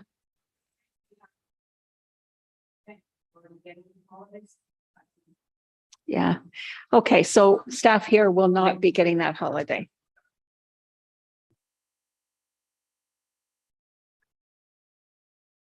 I'll check with Marty at the OPP just to confirm that they are still working. I suspect they will because they're provincial, but it's up to you. But my sense is if they're going to be working, we might as well forge ahead.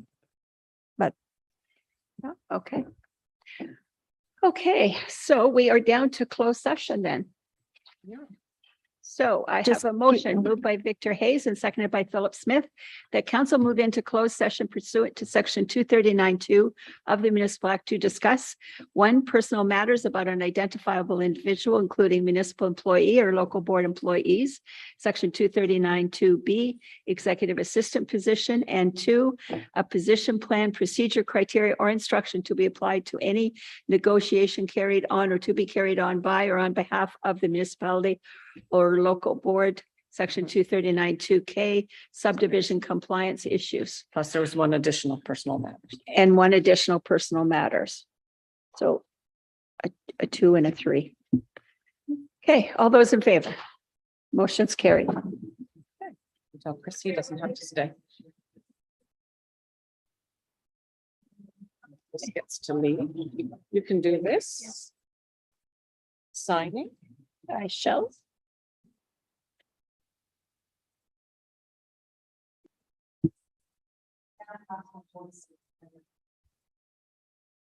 Yes, I can give you some, I've got a few still left here.